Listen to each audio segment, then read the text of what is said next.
হাবড়া জঙ্গি সন্দেহে গতকাল ধৃত রানার অফ এবং তার কাছ থেকে সন্দেহজনক নোটবুক উদ্ধার হয়েছে। সেই নোটবুকে মিলেছে একাধিক দেশের মোবাইল নম্বর। পাকিস্তান, নেপাল, শ্রীলঙ্কা এবং বাংলাদেশের মোবাইল নম্বর রয়েছে এই নোটবুকে, দাবি এসটিএফ এর।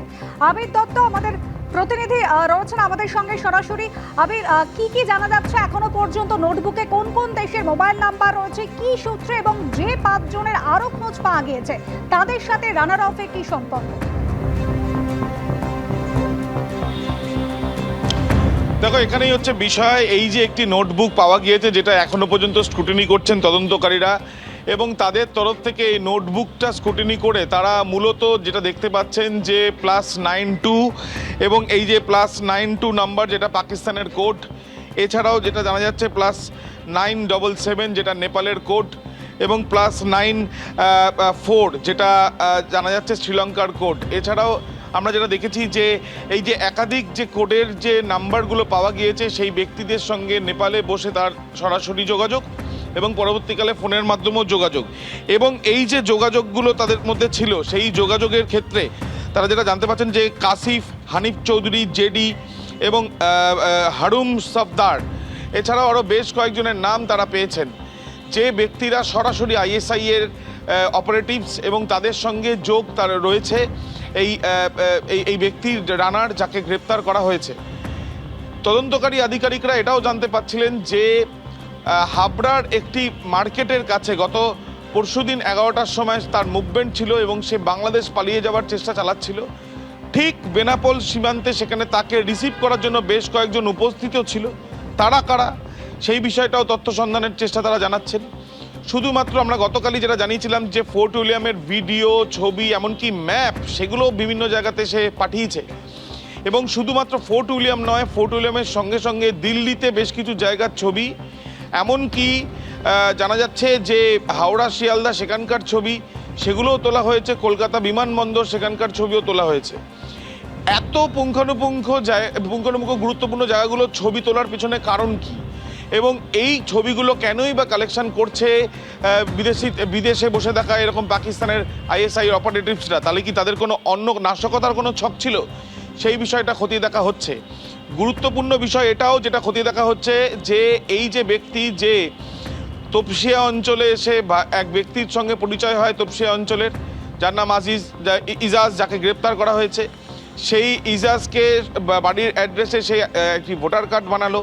সেই ক্ষেত্রে যদি ভাড়া সে থাকে, তাকে একটা এনওসি নিয়ে বা কোনো একটা সার্টিফিকেট, রেসিডেন্সিয়াল সার্টিফিকেট কারোর থেকে জোগাড় করতে হয়েছে।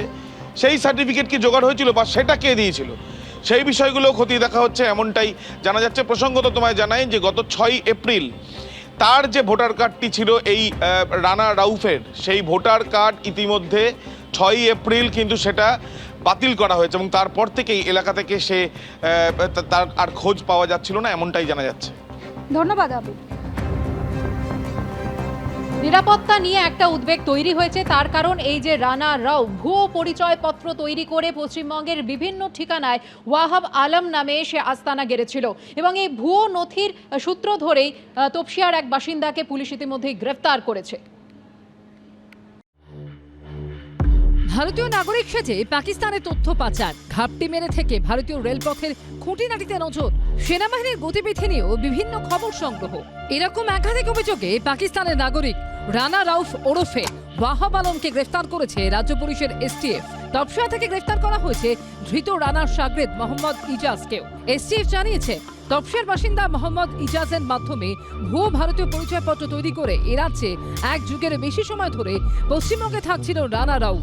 এদেশে নিজের ভুয়ো পরিচয় দিয়েছিল ওয়াহাব আলম নামে। नेपाल में काम करता है। क्या काम करता? वो चप्पल उप्पल का इजाज।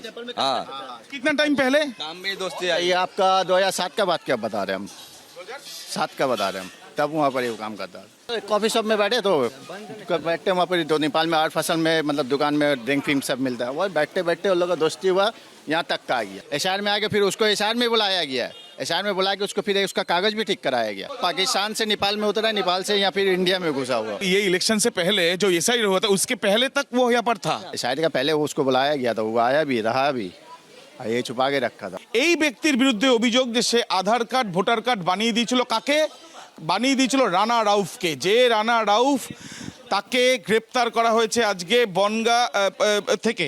এই যে রানা রাউফ যাকে গ্রেপ্তার করা হয়েছে তার বিরুদ্ধে অভিযোগ কি, সে হচ্ছে পাকিস্তানের বাসিন্দা ফৈজলাবাদের, এবং 2012 সালে নেপালে সে প্রবেশ করে, ভারত নেপাল সীমান্ত হয়ে সে প্রবেশ করে ভারতবর্ষে, এবং এখানে এসে আর্মিদের বিভিন্ন এস্টাবলিশমেন্ট থেকে আরম্ভ করে মুভমেন্ট, সেখানে ফোর্ট উইলিয়াম রয়েছে এমনটাও জানা যাচ্ছে, এবং তার সাথে সাথে ভারতীয় রেলওয়েতে কর্মরত এরকম বেশ কিছু অফিসারের বিষয়েও কিন্তু তথ্য নেওয়ার সে পরিকল্পনা চালিয়েছে, এবং তার সাথে সাথে ছবিও নিয়েছে।